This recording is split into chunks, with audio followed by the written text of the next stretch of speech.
The Christmas Eve gathering at my parents' house in suburban Connecticut had all the warmth of a corporate board meeting. 47 family members packed into the living room, drinking expensive wine and comparing accomplishments like trading cards. I sat in the corner armchair, the uncomfortable one with the broken spring, wearing a simple cashmere sweater and jeans. My mother had given me the chair with an apologetic smile that didn't reach her eyes. "All the good seats are taken, sweetheart. You understand." I understood perfectly. "So, Vanessa," my Aunt Linda said loudly, addressing my sister who sat prominently on the main couch. "Tell everyone about your promotion." Vanessa beamed. "I made senior vice president at Goldman Sachs, youngest SVP in the division's history." Applause rippled through the room. My father raised his scotch. "That's my girl. A real powerhouse." "And Marcus," my mother turned to my brother, "how's the new house?" "Closed on it last week," Marcus said, grinning. 6 bedrooms, 5 baths, pool, tennis court. In Greenwich. Property taxes alone are $60,000 a year. $60,000. Uncle Robert whistled. "That's real success right there." My phone buzzed in my pocket. A text from Captain Davis. * weather window perfect for tonight's flight. Crew ready when you are. Aspen temps are 28 degrees Fahrenheit, fresh powder expected. *. I texted back. Stand by.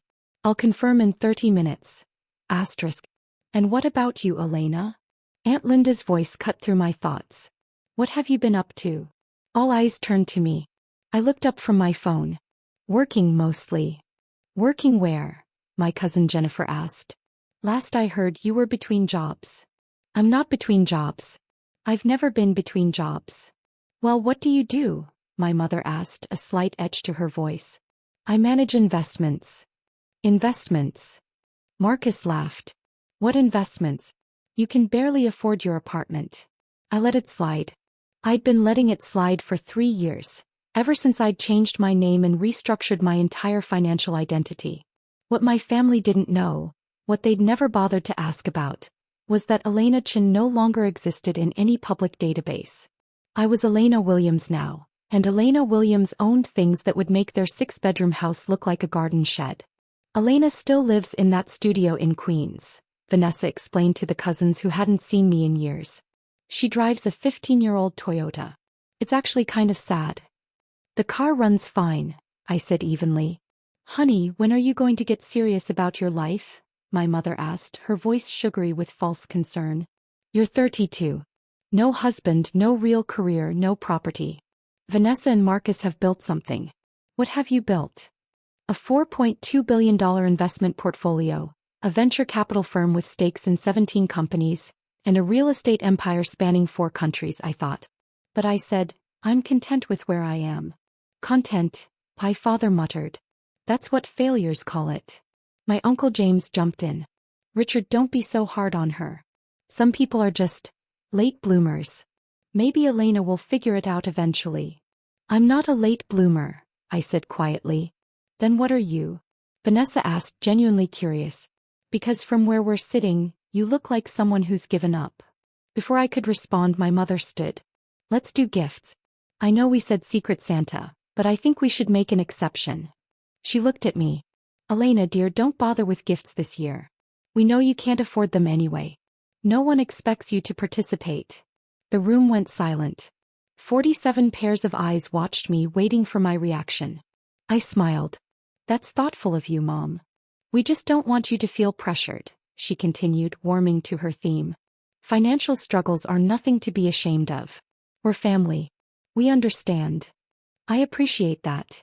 Marcus pulled out his phone. Actually, since we're being honest, I should tell you, we have a family group chat. You're not in it. Marcus. Vanessa hissed. What? He should know. We use it to plan these things, and we specifically decided not to include Elena because we didn't want her to feel bad about not being able to contribute to dinners and gifts. How considerate, I said dryly. We're not trying to be cruel, my mother insisted. We're being practical. You can't split restaurant bills when you can barely pay rent. It's just easier this way. My phone rang. The ringtone, a custom tone I'd set for my flight crew, echoed through the suddenly quiet room. I pulled it out and saw Captain Davis's name on the screen. I should take this, I said. Of course you should, Marcus said. It's probably a debt collector. I answered and put it on speaker without thinking, a habit from taking business calls while my hands were full. Hello. Ms. Chin. Captain Davis's professional voice filled the room. It's Williams now, I corrected as I'd been doing for 3 years since the legal name change. I told you, Captain. Elena Williams. Boss. My apologies, Ms. Williams. I'm still adjusting to the change. Your G650 is ready for departure. Shall I file the flight plan for Aspen? My brother's wine glass hit the hardwood floor and shattered. Red wine spread across my mother's cream-colored rug like blood. The G650? I asked, stalling while I watched my family's faces. Yes, ma'am. Your Gulfstream. Fully fueled, crew briefed, catering loaded per your specifications. We can depart from Teterboro whenever you're ready. Flight time to Aspen is approximately 4 hours. I've also been in contact with your Aspen estate staff. The helicopter pad is clear and ready for arrivals tomorrow morning. The room was so quiet I could hear someone's breath catch. What about weather? I asked, my voice steady. Perfect window tonight, ma'am. Clear skies, minimal turbulence expected. The fresh powder you were hoping for is forecasted to arrive tomorrow afternoon, about 8 inches. Your ski instructors have been notified and will meet you at the resort at 9 a.m. Excellent. File the flight plan for 11 p.m. departure. That gives me 90 minutes. Understood, Ms. Williams. Shall I notify the Aspen House staff of your arrival time? Yes. Full staff for the week. I'm expecting guests starting the 26th. Very good, ma'am. And your other properties? You asked me to check on the Malibu house and the London flat while you're in Aspen. Both are fine. The London property manager sent his report this morning. Malibu is fully staffed for New Year's. Perfect. I'll see you at Teterboro in 90 minutes. Merry Christmas, Ms. Williams. Merry Christmas, Captain. I ended the call. The silence in the room was absolute. My mother's hand was pressed against her chest. My father had gone pale. Vanessa's mouth hung open. Did he say? Aunt Linda started, then stopped. A Gulfstream. Marcus whispered. AG 650? Those cost $60 million. $72 million, I corrected. Including the custom interior modifications. You own a private jet? My father asked hoarsely. I do. And a house in Aspen? An estate. 12,000 square feet, 8 bedrooms, ski-in ski-out access. I bought it 4 years ago. My mother sat down heavily. The London flat? A penthouse in Knightsbridge. 3,000 square feet overlooking Hyde Park. I use it when I'm working with my European investment partners. This is a joke, Vanessa said, but her voice wavered. You're pranking us. I pulled out my phone and opened my email, scrolling to the most recent message from my property manager. I turned the screen toward her. Here's the staff schedule for my Aspen estate this week. 23 employees covering housekeeping, security, culinary, and maintenance. She stared at the screen, her face draining of color. How? My brother demanded. How is this possible? You're broke. I've never been broke, Marcus. You assumed I was broke because I don't flash my wealth. There's a difference. My father stood up. Elena, what exactly do you do? I run Williams Capital, a venture capital and private equity firm. We manage approximately $4.2 billion in assets. I founded it 7 years ago after selling my first company, a fintech startup, for $340 million. The number hit them like a physical blow. $340 million? Aunt Linda repeated faintly. The startup revolutionized mobile banking security. I built it in my 20s, sold it at 28, and used the proceeds to start my investment firm. Since then, I've built a portfolio that includes stakes in 17 companies across tech, real estate, and healthcare. But your apartment, my mother said. The studio in Queens. Is an office. A satellite workspace I maintain for privacy. I live in a penthouse in Tribeca. 5,000 square feet, private elevator, rooftop terrace. The car, Vanessa said weakly. The old Toyota. Is registered to my company for security purposes. My personal vehicles are kept in a private garage. But I prefer drivers when I'm in the city. My cousin Jennifer found her voice. Why didn't you tell us? I tried. multiple times. But every time I mentioned my work, I was dismissed or ignored. At Thanksgiving 3 years ago, I started to explain my business, and Dad literally interrupted me to talk about Marcus's promotion. At Christmas 2 years ago, I mentioned selling a company, and Mom asked when I was going to get a stable job. After a while, I stopped trying. But the name change, my father said. Why change your name? Security and privacy. When you're managing billions of dollars, you become a target. Elena Chin is a common enough name that I could disappear into anonymity. Elena Williams doesn't appear in any public databases connected to my wealth. My business is conducted through corporate entities and trusts. Even my properties are held in LLCs. So when we Googled you, Marcus said slowly, we found nothing because you're not using your real name in business. Exactly. And you never bothered to ask me directly. You just assumed your Google search told you everything you needed to know. My phone buzzed again. A text from my executive assistant. Asterisk, your jet is ready. Captain Davis says weather window is optimal. Aspen staff confirms everything is prepared. Do you need the helicopter to pick you up from your parents' house? Asterisk. I typed back. Asterisk, no, I'll drive to Teterboro. Have the car meet me here in 20 minutes. Asterisk. Out loud I said, I need to leave soon. My driver is picking me up in 20 minutes to take me to the airport. Wait, my mother said desperately. Elena, please. We need to talk about this. Talk about what? How you excluded me from family events because you thought I was poor. How you pitted me for 3 years without ever asking what was actually happening in my life. We didn't know, Vanessa protested. You didn't want to know. It was easier to have me be the failure. The cautionary tale. The one who didn't measure up. I stood up. I'm the youngest self-made female billionaire in the venture capital space. Forbes did a profile on me last year, under my business name, so you wouldn't have recognized me. I've been featured in the Wall Street Journal, Bloomberg, and Fortune. But you never asked what I was reading or what I was working on. You just assumed. My father's hands were shaking. A billionaire. You're a billionaire. My net worth is approximately $1.8 billion, yes. Most of it is tied up in investments in real estate, but my liquid assets alone exceed $400 million. The numbers seemed to short-circuit their brains. Uncle Robert spoke for the first time in 10 minutes. The gifts. Your mother said you couldn't afford gifts. I brought gifts, I said calmly.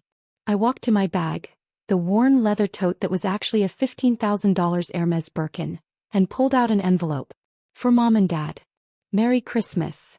My mother opened it with trembling hands. Inside was a deed. What is this? She whispered. The mortgage on your house. I paid it off. You're debt-free as of this morning. Consider it a Christmas gift. My father stared at the document. This house is worth $1.2 million. You paid off our mortgage. It was $340,000 remaining. Not a significant expense. Not a significant expense, he repeated numbly. I pulled out another envelope. For Vanessa and Marcus. Since you both seemed concerned about my finances. Vanessa opened hers. Inside was a check. Her hands started shaking.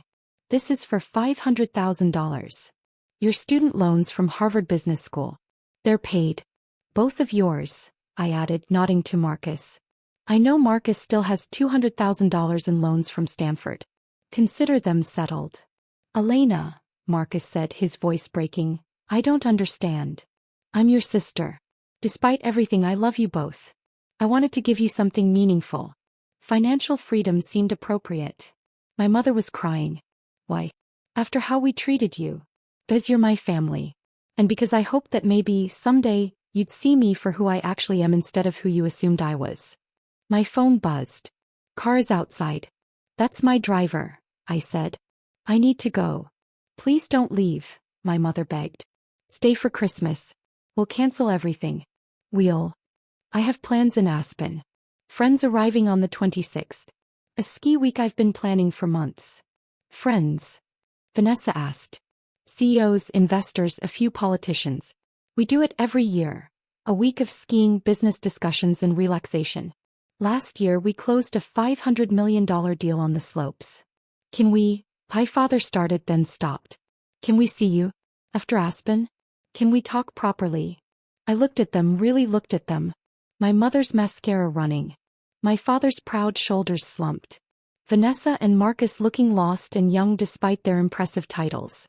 I'll be back in New York on January 3rd, I said. We can have dinner. Somewhere neutral. And we can talk. Really talk. We'd like that, my mother said. Please, Elena. Give us a chance to know you. The real you.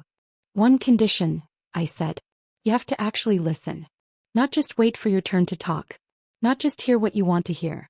Actually listen to what I'm telling you about my life. We promise, my father said. We'll see. I picked up my coat, Brunello Cucinelli, though they wouldn't know that. Merry Christmas, everyone. I walked out into the cold Connecticut night. A black Mercedes S-Class waited in the driveway, my driver standing by the open door. Good evening, Ms. Williams, he said. Teterboro Airport? Yes, please. I settled into the back seat as we pulled away from my parents' house. Through the window I could see them gathered on the porch watching me leave. My phone rang. Captain Davis. Ms. Williams, just confirming your ET. 45 minutes. Is everything ready? Yes, ma'am. Champagne chilled, your favorite caviar, the cashmere blankets you prefer. We'll have you in Aspen by 3 a.m. local time. The staff will have breakfast ready whenever you wake. Perfect. Thank you, Captain. I hung up and stared out at the passing suburbs. Houses decorated with Christmas lights, families visible through windows, normal lives playing out in warm lit rooms. I'd built an empire. Changed my name. Created a new identity. All because my family couldn't see past their own assumptions. My phone buzzed with texts. Asterisk from Vanessa. I'm so sorry. I don't even know what to say. You're incredible and I've been blind. Asterisk. Asterisk from Marcus. Can we talk in January? Really talk? I want to understand your business. I want to know my sister. Asterisk. Asterisk from Mom. I love you. I'm sorry it took a private jet for me to see it. Please forgive me. Asterisk. I didn't respond immediately. They'd have to wait just like I'd waited for 3 years for them to notice me. The car merged onto the highway heading toward Teterboro. Toward my jet. Toward Aspen and a week of skiing with people who knew exactly who Elena Williams was and had never underestimated her for a second. 30 minutes later we pulled up to the private terminal. My Gulfstream G650 sat on the tarmac, its engines already warming up, lights gleaming in the darkness. Captain Davis stood at the stairs in his crisp uniform. Welcome aboard, Ms. Williams. Merry Christmas.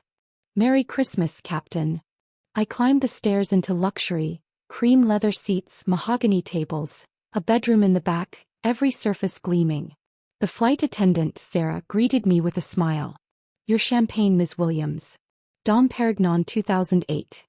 Thank you, Sarah. I settled into my favorite seat as the door closed and the engines powered up. My phone buzzed one more time. A text from my father.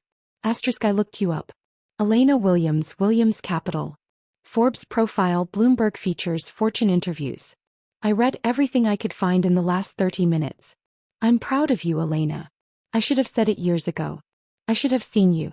I'm sorry, asterisk. I felt something crack in my chest. The armor I'd built over 3 years of dismissal and condescension. I texted back, asterisk January 3rd. Dinner at Per Se. 7 p.m. Just family. I'll make the reservation. Dad. Thank you. Asterisk. The jet began to taxi. Through the window, New York's lights spread out below us, a galaxy of possibility. Captain Davis's voice came over the intercom. Ms. Williams, we're cleared for takeoff. Flight time to Aspen is 3 hours and 52 minutes. Sit back and enjoy the flight. As we lifted into the night sky, I thought about that moment in my parents' living room, the shock on their faces when they finally saw me. Not poor Elena. Not struggling Elena. Just Elena, who'd built something remarkable while they weren't paying attention. My phone buzzed with a final text from Vanessa. Asterisk, I'm proud to be your sister. I always was, even when I was too stupid to show it. See you January 3 RD. Asterisk. I smiled and put the phone away. The jet climbed higher above the clouds into the clear winter night. Below, my family was probably still processing, still trying to reconcile the Elena they'd imagined with the Elena who existed. But up here at 45,000 feet in a $72 million jet heading toward my estate in Aspen, I was exactly who I'd always been. Elena Williams, self-made billionaire who'd learned that the only person who needed to believe in her was herself. And sometimes, just sometimes, that was enough. The flight attendant brought my dinner, truffle risotto and seared scallops, paired perfectly with the champagne. I ate slowly, savoring the quiet luxury, the hum of the engines, the knowledge that in a few hours I'd be in Aspen in my own home, surrounded by people who saw me clearly. My family would have to wait until January to truly know me. But at least now they knew I was worth knowing. And that was a start.